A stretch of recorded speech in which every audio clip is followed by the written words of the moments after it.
কাউকে পেয়ে যদি আমাকে ভুলে যাও, আমার কোনো কষ্ট হবে না, কারণ জানতে পারলাম আমি তোমার যোগ্য ছিলাম না। কষ্ট পাবো তখন যখন জানতে পারবো তার কাছে তুমি সুখী নেই।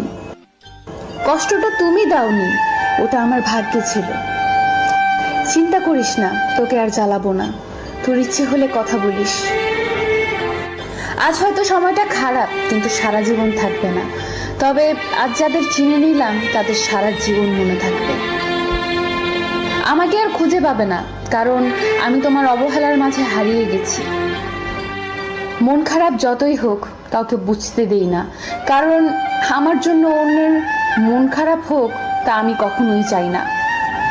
সময় বদলাতে পারে, কিন্তু প্রকৃত ভালোবাসা কোনোদিন বদলায় না। হাজার ঝগড়ার পরেও সেই ভালোবাসা টিকে থাকে। পৃথিবীতে কিছু স্বার্থপর মানুষ আছে যারা নতুন কাউকে পেয়ে পুরানো মানুষকে ভুলে যায়। যে ধোঁকা দেয় সে চালাক হতে পারে, তবে যে ধোঁকা খায় সে বোকা নয়, সে বিশ্বাসী। কিছু কিছু সময় নিজের চাওয়া পাওয়া গুলোকে বিসর্জন দিতে হয় বাবা মায়ের সুখের জন্য। অতিরিক্ত আঘাত পেলে মানুষ শুধু হাসতেই নয়, অনেক সময় কাঁদতেও